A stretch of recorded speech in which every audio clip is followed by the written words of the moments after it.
नमस्कार, खबर दोपहर में आप सभी का स्वागत है। मैं हूं आपके साथ बरखबली। समाचारों में आगे बढ़ने से पहले सबसे पहले नजर आज की हेडलाइंस पर। प्रधानमंत्री नरेंद्र मोदी ने वीडियो कॉन्फ्रेंस के माध्यम से कृषि और ग्रामीण बदलाव पर आयोजित बजट पश्चात वेबिनार को संबोधित किया। उन्होंने अपने संबोधन में कहा कि बजट का पूरा लाभ देश को मिले, इसके लिए विशेषज्ञों के अनुभव और सुझाव अहम है ताकि बजट की हर राशि सही उद्देश्य तक जल्द पहुंच सके। प्रधानमंत्री नरेंद्र मोदी रविवार को दिल्ली में 2 नए मेट्रो कॉरिडोर का उद्घाटन करेंगे और 3 अतिरिक्त कॉरिडोर की आधारशिला रखेंगे। पीएम मोदी दिल्ली मेट्रो की पिंक लाइन के मजलिस पार्क मौजपुर बाबरपुर खंड और मजेंटा लाइन के दीपाली चौक मजलिस पार्क खंड का उद्घाटन करेंगे। केंद्रीय गृह मंत्री अमित शाह मंडाली में खारवेला रीजनल ट्रेनिंग सेंटर में सेंट्रल इंडस्ट्रियल सिक्योरिटी फोर्स के 57वें स्थापना दिवस समारोह में शामिल हुए। इस अवसर पर केंद्रीय गृह मंत्री ने परेड की सलामी भी ली। विशेष गण पुनरीक्षण अभियान के तहत आज मतदाता बनने का आखिरी मौका है। वोटर लिस्ट में नाम जुड़वाने के लिए फॉर्म 6 जमा करने की अंतिम तिथि 6 मार्च तय की गई है। जो भी नागरिक अभी तक आवेदन नहीं कर पाए हैं वे आज फॉर्म भरकर जमा कर सकते हैं। और भारत और इंग्लैंड के बीच T20 वर्ल्ड कप मैच में भारत ने 7 रन से जीत हासिल की। भारत ने इंग्लैंड को जीत के लिए 254 रन का लक्ष्य दिया था। लक्ष्य का पीछा करते हुए इंग्लैंड की टीम 7 विकेट पर 246 रन ही बना सकी। भारतीय टीम अब फाइनल में 8 मार्च को न्यूजीलैंड से भिड़ेगी।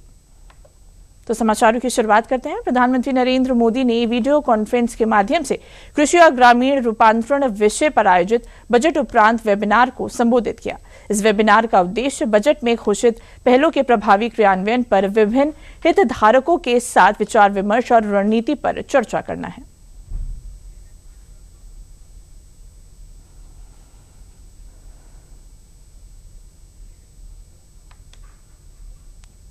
आप सभी ने बजट निर्माण में अपने मूल्यवान सुझावों से बहुत सहयोग दिया और आपने देखा होगा बजट में आप सबके सुझाव रिफ्लेक्ट हो रहे हैं, बहुत काम आए हैं। लेकिन अब बजट आ चुका है।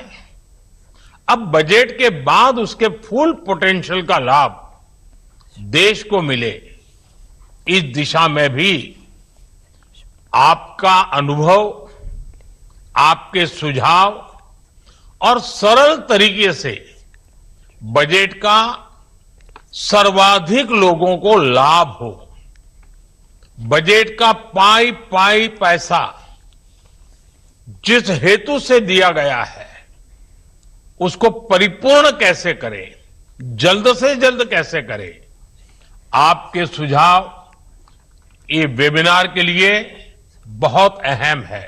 साथियों, आप सभी जानते हैं कृषि, एग्रीकल्चर, विश्वकर्मा, ये सब हमारी अर्थव्यवस्था का मुख्य आधार है। एग्रीकल्चर भारत की लॉन्ग टर्म डेवलपमेंट जर्नी का स्ट्रेटेजिक पिलर भी है और इसी सोच के साथ हमारी सरकार ने कृषि सेक्टर को लगातार मजबूत किया। करीब 10 करोड़ किसानों को 4 लाख करोड़ रुपए से अधिक की पीएम किसान सम्मान निधि मिली है। एमएसपी में हुए रिफॉर्म से अब किसानों को 1.5 गुना तक रिटर्न मिल रहा है। इंस्टीट्यूशनल क्रेडिट कवरेज 75% से अधिक हो चुका है। पीएम फसल बीमा योजना के तहत लगभग 2 लाख करोड़ रुपए के क्लेम सेटल किए गए हैं। ऐसे अनेक प्रयासों से किसानों का रिस्क बहुत कम हुआ है और उन्हें एक बेसिक इकोनॉमिक सिक्योरिटी मिली है। केंद्रीय गृह मंत्री अमित शाह मंडाली में खारवेला रीजनल ट्रेनिंग सेंटर में सेंट्रल इंडस्ट्रियल सिक्योरिटी फोर्स यानी कि सीआईएसएफ के 57वें स्थापना दिवस में शामिल हुए। इस अवसर पर केंद्रीय गृह मंत्री ने परेड की सलामी ली और जवानों के अनुशासन, साहस और समर्पण की सराहना की। उन्होंने देश की महत्वपूर्ण औद्योगिक इकाइयों, हवाई अड्डों और संवेदनशील प्रतिष्ठानों की सुरक्षा में सीआईएसएफ की भूमिका को अहम बताया। मुझे बहुत आनंद है कि इस 56 सालों में सीआईएसएफ ने न केवल अपनी स्थापना के उद्देश्यों को सिद्ध किया है, इसके साथ साथ हर प्रकार की चुनौतियों से सीखते हुए समय के साथ अपने आप को बदलने का प्रयास भी किया है। उन्होंने आधुनिकता को भी अपनाया है और परंपराओं को भी जीवित रखा है। वीरता, त्याग, बलिदान, भारत के समृद्ध इतिहास की जो परंपरा है, इसके साथ एकाग्रता को भी इन्होंने जोड़कर आधुनिक हथियारों से लैस होकर हर प्रकार की चुनौतियों का सामना करने का जज्बा सीआईएसएफ ने दिखाया है। मैं आज इस मौके पर सीआईएसएफ के सभी जवानों को हृदयपूर्वक बहुत बहुत साधुवाद देना चाहता हूं। मैं सभी बल की स्थापना दिन की परेड में प्राय जाने का प्रयास करता हूं और उसको बारीकी से देखता भी हूं। आज मैं सीआईएसएफ की परेड का भी निरीक्षण कर रहा था और परेड के सामने से खुले वाहन में गुजर भी रहा था। दोनों वक्त दृढ़ता को कम करे बगैर आपके चेहरे की मुस्कान इस बात की द्योतक है कि आप सिविलियन क्षेत्र में काम करने वाले सुरक्षा बल हैं। राजनाथ सिंह ने पश्चिम बंगाल में आयोजित मैरीटाइम कॉन्क्लेव सागर संकल्प को संबोधित किया। इस दौरान उन्होंने मिडिल ईस्ट के हालात पर चर्चा की। उन्होंने कहा कि पहले समुद्र को सिर्फ व्यापार का माध्यम माना जाता था, लेकिन आज हम उन्हें रणनीतिक दबदबे का केंद्र बनते हुए देख रहे हैं।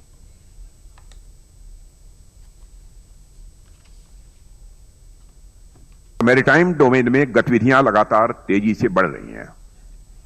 पहले समुद्र को केवल ट्रेड का माध्यम माना जाता था, लेकिन आज हम स्पष्ट रूप से देख रहे हैं कि समुद्र स्ट्रेटेजिक डोमिनेंस का भी केंद्र बनता जा रहा है।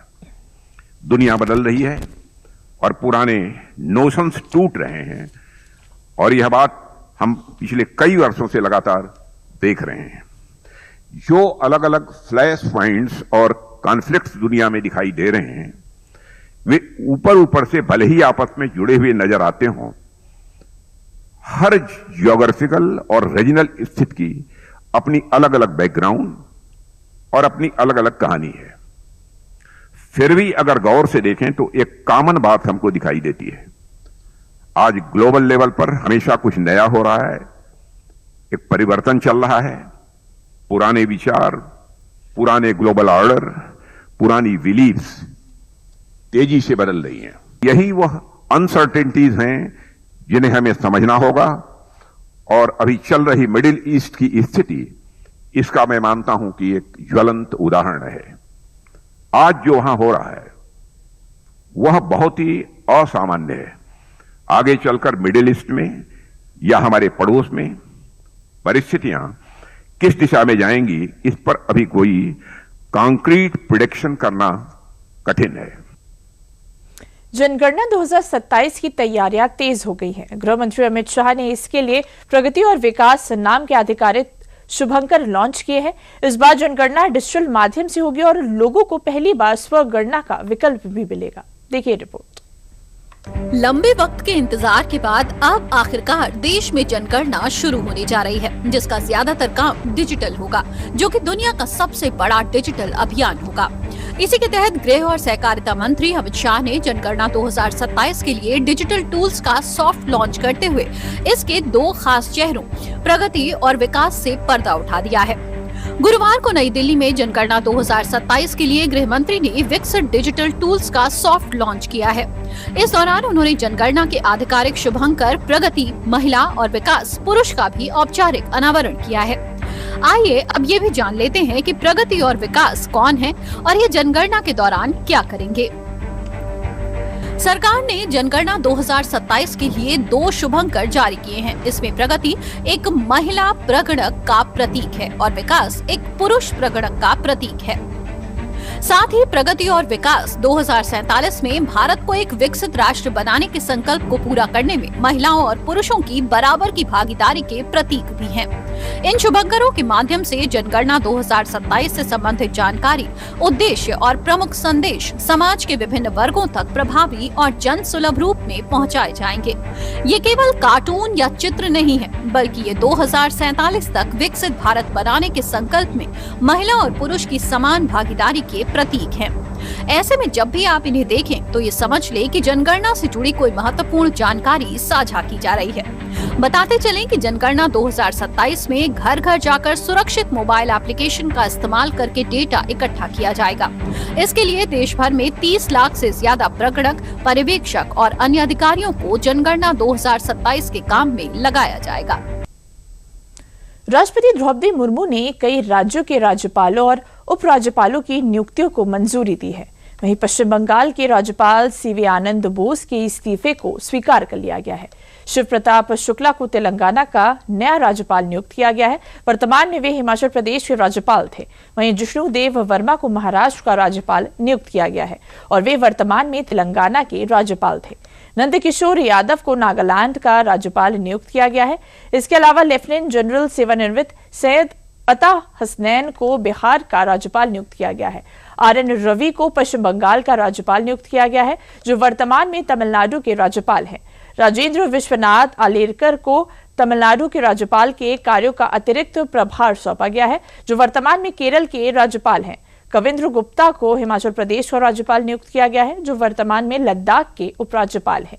इसके अलावा विनय कुमार सक्सेना को लद्दाख का उपराज्यपाल नियुक्त किया गया है, जो वर्तमान में दिल्ली के उपराज्यपाल हैं।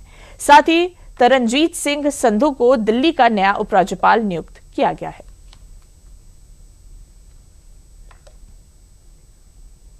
नेपाल में किसकी बनेगी सरकार, इस सवाल का जवाब जल्द ही मिलने वाला है। कल हुए आम चुनाव के बाद मतों की गिनती अभी जारी है। शुरुआती रुझानों की बात की जाए तो बालेन और काठमांडू में मेयर रहे बलेंद्र शाह की राष्ट्रीय स्वतंत्र पार्टी 40 सीटों पर आगे चल रही है। निर्वाचन आयोग ने अब तक 50 सीटों के रुझान दिए हैं, जिसमें राष्ट्रीय स्वतंत्र पार्टी प्रतिनिधि सभा की 165 सीटों के लिए नेपाल कम्युनिस्ट पार्टी एकीकृत मार्क्सवादी लेनिनवादी कांग्रेस को कड़ी टक्कर दे रही है। नेपाल कम्युनिस्ट पार्टी एकीकृत मार्क्सवादी लेनिनवादी केवल 5 सीटों पर आगे चल रही है। वहीं गगन थापा की पार्टी नेपाली कांग्रेस 4 सीट पर आगे चल रही है। नेपाल कम्युनिस्ट पार्टी 1 सीट पर आगे है। झापा निर्वाचन क्षेत्र संख्या 5 में शुरुआती रुझानों में राष्ट्रीय स्वतंत्र पार्टी के उम्मीदवार बालेन शाह CPN UML के उम्मीदवार और पूर्व प्रधानमंत्री KP शर्मा ओली से 1100 मतों से आगे चल रहे हैं। राष्ट्रीय स्वतंत्र पार्टी के उम्मीदवार काठमांडू घाटी के 15 सीटों में से 14 सीटों पर निकटतम उम्मीदवारों से आगे चल रहे हैं। हालांकि फिलहाल ये सभी रुझान है और रुझान अभी आगे बढ़ते जा रहे हैं। आज वोटर बनने का आखिरी मौका है। विशेष गहन पुनरीक्षण अभियान के तहत फॉर्म 6 जमा करने की अंतिम तिथि 6 मार्च तय की गई है। जो नागरिक अभी तक मतदाता सूची में नाम नहीं जुड़वा पाए हैं, वे आज ये आवेदन कर सकते हैं। 1 जनवरी 2026 तक 18 वर्ष की आयु पूरी करने वाले पात्र नागरिक आवेदन के लिए योग्य हैं। इच्छुक लोग अपने क्षेत्र के बूथ लेवल अधिकारी यानी कि BLO से संपर्क कर फॉर्म 6 प्राप्त कर सकते हैं। भरे हुए फॉर्म को आवश्यक दस्तावेजों और घोषणा पत्र के साथ जमा करना होगा। ऑनलाइन आवेदन के लिए ECI नेट मोबाइल ऐप या voters.eci.gov.in पोर्टल की सुविधा भी उपलब्ध है। जमा किए गए आवेदनों के आधार पर अंतिम मतदाता सूची 10 अप्रैल को प्रकाशित की जाएगी। बिहार की राजनीति में बड़ा सियासी बदलाव देखने को मिला है। मुख्यमंत्री नीतीश कुमार ने राज्यसभा चुनाव के लिए नामांकन दाखिल कर दिया है। उनके इस फैसले के बाद बिहार में नए मुख्यमंत्री को लेकर सियासी हलचल तेज हो गई है और कई तरह के कयास लगाए जा रहे हैं। देखिए रिपोर्ट। मार्च का महीना बिहार के सियासी इतिहास में एक बार फिर नए अध्याय की शुरुआत के तौर पर दर्ज हो गया है। 1 मार्च 1951 को बिहार के बख्तियारपुर में जन्मे नीतीश कुमार का साल 2000 में 3 मार्च को ही पहली बार बिहार के मुख्यमंत्री के तौर पर राज तिलक हुआ था और अब 5 मार्च 2026 को नीतीश कुमार ने बिहार के अपने सियासी सफर पर विराम लगाते हुए दिल्ली जाने का ऐलान कर दिया है। गुरुवार को पटना में केंद्रीय मंत्री अमित शाह की मौजूदगी में नीतीश कुमार ने राज्यसभा के लिए नामांकन दाखिल कर दिया है। आज बिहार के यशस्वी मुख्यमंत्री श्री नीतीश कुमार जी ने भी राज्यसभा में अपना नामांकन किया है। इसके साथ ही बहुत लंबे अरसे के बाद श्री नीतीश कुमार जी फिर से एक बार राष्ट्रीय राजनीति में राज्यसभा सांसद के नाते प्रवेश करेंगे। बीते 2.5 दशकों से बिहार की सियासत की धुरी रहे नीतीश कुमार के बिहार की सियासत और मुख्यमंत्री की कुर्सी को अलविदा कहने के बाद अब बिहार की कमान नए हाथों में जानी तय है। कयास लग रहे हैं कि पहली बार बिहार में बीजेपी अपना मुख्यमंत्री बनाने जा रही है। वहीं नामांकन से पहले नीतीश कुमार ने अपने एक्स पोस्ट के जरिए संसदीय जीवन शुरू करने की इच्छा जाहिर करते हुए बिहार की नई सरकार को सपोर्ट की बात कही है। हालांकि जेडीयू कार्यकर्ताओं को नीतीश के राज्यसभा जाने की खबर रास नहीं आ रही है। गुरुवार को दिन भर सीएम हाउस के बाहर जेडीयू कार्यकर्ताओं ने प्रदर्शन करते हुए अपनी नाराजगी जाहिर की। कार्यकर्ताओं का कहना है कि नीतीश कुमार बिहार के हैं, उन्हें कहीं नहीं जाने देंगे। लेकिन नीतीश कुमार के नामांकन से ये बात तय हो गई है कि वो दिल्ली जा रहे हैं। ऐसे में अब जब नीतीश दिल्ली की राजनीति की ओर रुख कर रहे हैं तो बिहार में उनके उत्तराधिकारी और भविष्य के समीकरणों को लेकर छिड़ी बहस के बीच सियासी बयानबाजी भी तेज हो गई है। आप सब लोगों को पता होगा कि हम शुरुआत से ही जो है इस बात को कहते रहे हैं कि चुनाव के बाद जो है नीतीश कुमार जी को भाजपा के लोग मुख्यमंत्री पद पे नहीं रहने देंगे। आज वो बात जो है सच हो गई है और जो जन आकांक्षाएं हैं इस सत्ता परिवर्तन के खिलाफ है सभी लोग। नीतीश कुमार जी 4 साल पहले भी 3 साल पहले इच्छा व्यक्त की थी, तब तक फिर बिहार का चुनाव आ गया और इस बार भी कोई उनको भेज नहीं सकता। उन्होंने खुद ही निर्णय लिया है और आगे भी बिहार में जो सरकार बनेगी उन्हीं के नेतृत्व में मुख्यमंत्री बनेगी। नीतीश के बाद अब बिहार का अगला मुख्यमंत्री कौन होगा, इस सवाल का जवाब जानने के लिए थोड़ा इंतजार जरूर करना होगा। लेकिन फिलहाल नीतीश के बिहार की राजनीति से एक तरह से अलविदा लेने के फैसले ने बिहार के सियासी तापमान को बढ़ा दिया है। समाचारों में आगे बढ़ने से पहले लेते हैं फिर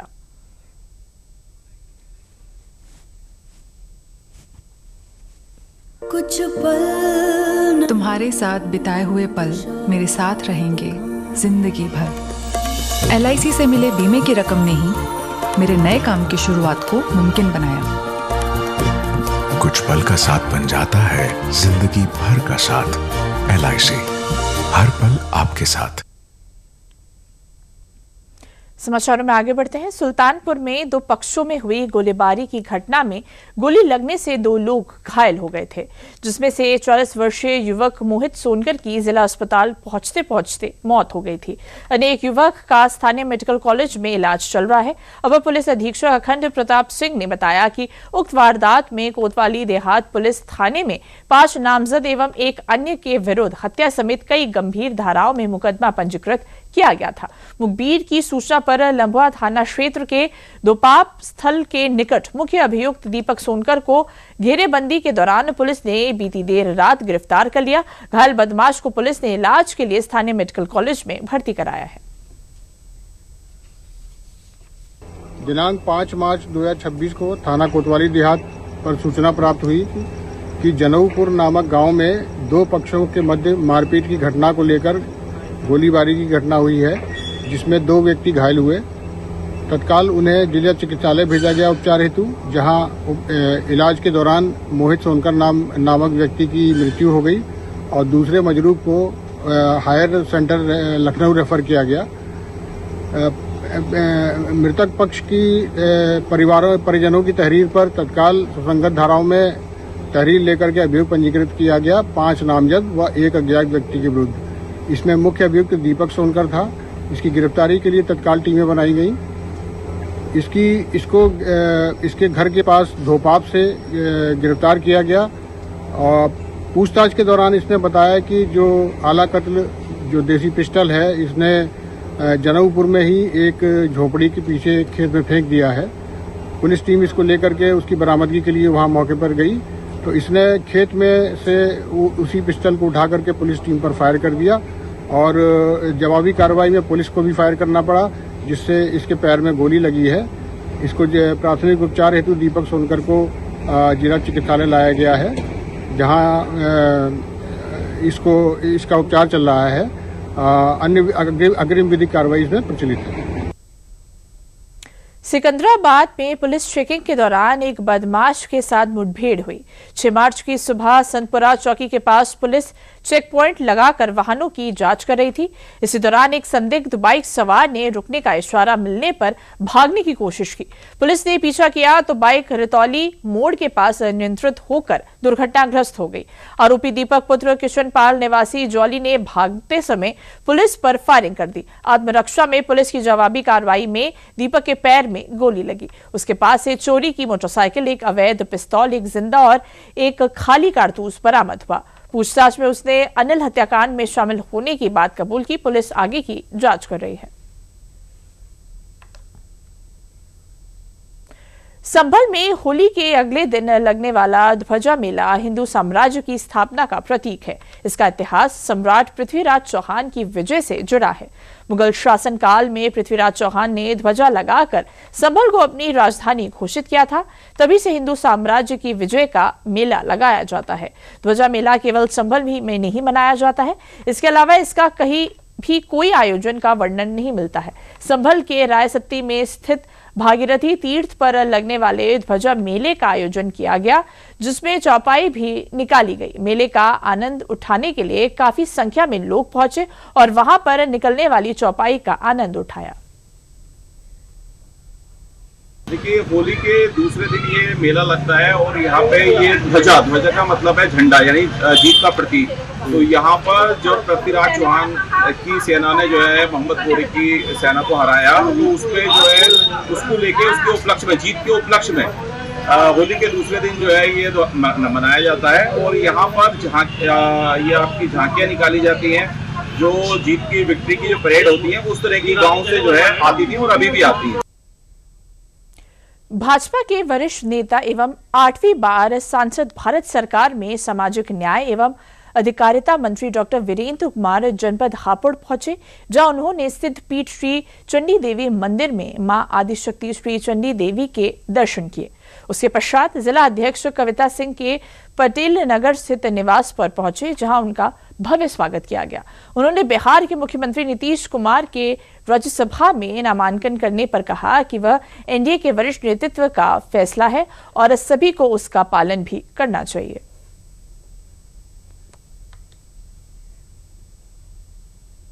चंडी माता जी के दर्शन करने का कार्यक्रम बना था। काफी दिन से माता जी के दर्शन करने के आने का विचार चल रहा था और आज फिर अचानक दोपहर में कार्यक्रम बनाया। आकर माता जी के दर्शन किए। काफी देर तक वहां पर प्रांगण में भी बैठे और काफी कार्यकर्ता वहां पर पहुंच गए थे। मंदिर समिति के अध्यक्ष जी, मंत्री जी ने बहुत अच्छे से, वहां के पुजारी जी ने पूजा अर्चना कराई। पूजा अर्चना के बाद फिर हमारे जो जिले के अध्यक्ष हैं, जिले के अध्यक्ष जी को बधाइयां देने के लिए उनके घर गए। और मेरी कोशिश ये होती है कि जहां पर भी जाता हूं, देश भर में जाने का अवसर मिलता रहता है, तो जहां पर भी जाता हूं वहां पर संगठन के पदाधिकारियों से मिलना, संवाद करना, संगठन के बारे में चर्चा करना, कार्यकर्ताओं के दायित्व के बारे में, उनके क्षेत्र में, अलग अलग क्षेत्रों में, मंडलों में किस तरह की स्थितियां हैं और समाज को जोड़ने के लिए और क्या क्या प्रयास किए जा रहे हैं, ये सारी चर्चाएं उनसे हुई। गाजियाबाद के औद्योगिक क्षेत्र में स्थित एक पेंट फैक्ट्री में भीषण आग लगने से इलाके में अफरा तफरी मच गई और फैक्ट्री से धुआं दूर तक दिखाई देने लगा। घटना की सूचना मिलते ही दमकल विभाग की कई गाड़ियां मौके पर पहुंच गई। दमकल कर्मी आग पर काबू पाने के लिए लगातार प्रयास कर रहे हैं। सुरक्षा के मद्देनजर आसपास के इलाके को खाली कराया गया है। फिलहाल आग लगने के कारणों का पता नहीं चल पाया है। घटना में किसी के हताहत होने की सूचना नहीं है। अब ये 4 बड़ी तस्वीरें देख सकते हैं किस तरह से गाजियाबाद के पेंट फैक्ट्री में भीषण आग लग गई और आग लगने की वजह से इलाके में अफरा तफरी मच गई। दमकल कर्मियों ने आग बुझाने का प्रयास किया और जितने भी लोग फंसे हुए थे उनको सुरक्षित बाहर निकाल लिया गया है। प्रशासन मौके पर पहुंची है और हालात पर अभी तक नजर बनाए हुए हैं। फिलहाल जो गाजियाबाद की पेंट फैक्ट्री में आग लगी थी उस आग पर काबू पा लिया गया है। प्रशासन मौके पर पहुंच गई थी और हालात अभी स्थिर हैं। जो दमकल कर्मी थे उन्होंने आग को बुझाने का प्रयास किया और जितने भी लोग फंसे हुए थे उनको सुरक्षित बाहर निकाल लिया गया है। ये जो खबर है वो गाजियाबाद से आ रही है, जहां पर एक पेंट फैक्ट्री में अचानक आग लग गई थी। आग लगने की जो वजह है अभी तक सामने नहीं आ पाई है, लेकिन दमकल कर्मियों ने आग पर काबू पा लिया था और जितने भी लोग इस पेंट फैक्ट्री में फंसे थे उनको सुरक्षित बाहर निकाल लिया गया था। समय लगभग 20:56 पे ये मैनापुर इंडस्ट्रियल एरिया पड़ता है मेरठ रोड पे, इसमें आग लगी थी और इसमें जो है अरविंद केमिकल्स और सरल स्क्रैप ऑटो स्क्रैप है, इसका काम होता था।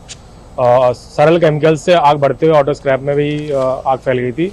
हमारी यहाँ पे लगभग 20 गाड़ियाँ इस समय मौजूद हैं और हम लोग उसी समय से लगातार पंपिंग करके चारों तरफ से आग बुझाना हमने शुरू किया है। और अभी हमारे पास नोएडा से रेगुलेटिंग टावर भी आया है जिससे हम लोग लगातार आग बुझाने की कार्रवाई कर रहे हैं। देखिए, स्क्रैप में तो हमने लगभग आग को कंट्रोल कर लिया है और जो पेंट की फैक्ट्री है उसमें अभी समय लगेगा हम लोगों को। गोरखपुर में तेज रफ्तार का कहर देखने को मिला, जहां फॉर्च्यूनर कार की टक्कर से एमबीबीएस छात्र आकाश पांडे की मौत हो गई और 2 अन्य लोग घायल हो गए। पुलिस ने आरोपी चालक को गिरफ्तार कर गैर इरादतन हत्या का मुकदमा दर्ज किया है। देखिए रिपोर्ट। तस्वीरें गोरखपुर जिले के मोहद्दीपुर कौआबाग ओवरब्रिज की हैं, जहां बुधवार रात एक तेज रफ्तार फॉर्च्यूनर ने स्कूटी से जा रहे एमबीबीएस छात्र को टक्कर मार दी, जिससे छात्र की मौके पर ही मौत हो गई। फॉर्च्यूनर गाड़ी की टक्कर इतनी तेज थी कि एमबीबीएस छात्र की लाश ओवरब्रिज की रेलिंग पर ही लटक गई। इस दौरान फॉर्च्यूनर ने कई अन्य गाड़ियों में भी टक्कर मार दी। सूचना पर पहुंची पुलिस ने घायलों को इलाज के लिए अस्पताल पहुंचाया, जहां डॉक्टरों ने एक युवक को मृत घोषित कर दिया, जबकि अन्य 2 लोगों का इलाज जारी है। मृतक की पहचान बीआरडी मेडिकल कॉलेज के एमबीबीएस 3rd ईयर के छात्र आकाश पांडे के रूप में हुई है, जो संत कबीर नगर का रहने वाला था। और अब पूरे मामले पर नजर डालते हैं। एमबीबीएस 3य वर्ष का छात्र आकाश पांडे होली मनाने के बाद देर शाम अपने दोस्त के घर मिलने गया था।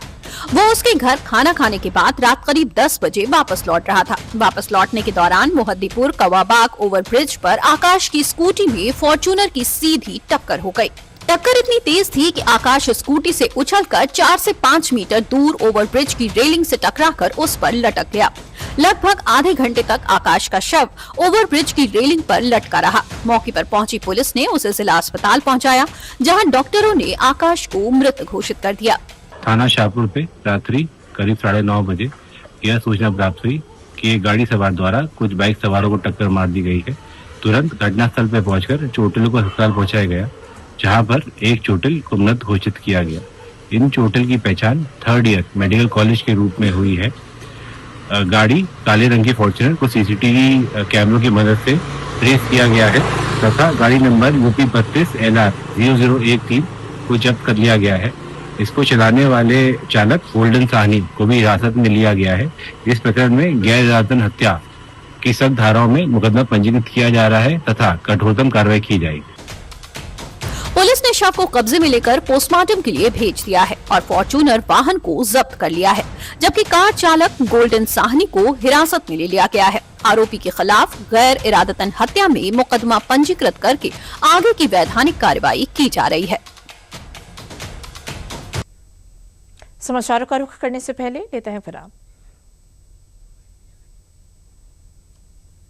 उत्तर प्रदेश मिलेट्स पुनरुद्धार कार्यक्रम के तहत कृषि विभाग द्वारा किसानों को वित्तीय सहायता प्रदान किए जाने के साथ ही तकनीकी रूप से भी उन्हें प्रशिक्षित किया जा रहा है। साथ ही मूल्य संवर्धन हेतु प्रोसेसिंग यूनिट, मिलेट्स स्टोर और मोबाइल आउटलेट्स पर भी उत्तर प्रदेश सरकार द्वारा अनुदान दिया जा रहा है। समाचारों में आगे बढ़ते हैं। भारत चौथी बार T20 विश्व कप के फाइनल में पहुंच गया है। टीम इंडिया ने दूसरे सेमीफाइनल मुकाबले में इंग्लैंड को 7 रन से हराया। अब भारत 8 मार्च को अहमदाबाद में न्यूजीलैंड से फाइनल मुकाबला खेलेगा। मुंबई के वानखेड़े स्टेडियम में इंग्लैंड ने टॉस जीतकर गेंदबाजी चुनी। टीम इंडिया ने 20 ओवर में 253 रन बनाए। 254 के लक्ष्य का पीछा कर रही इंग्लैंड की टीम 20 ओवर में 7 विकेट पर 246 रन ही बना सकी। भारत की ओर से संजू सैमसन ने 89 रन की पारी खेली और वे प्लेयर ऑफ द मैच चुने गए। तो देखिए, इंडिया अब फाइनल में पहुंच गई है। T20 वर्ल्ड कप में अब उसका मुकाबला न्यूजीलैंड से होगा। तो समाचारों में अभी के लिए बस इतना ही। मुझे दीजिए इजाजत। नमस्कार।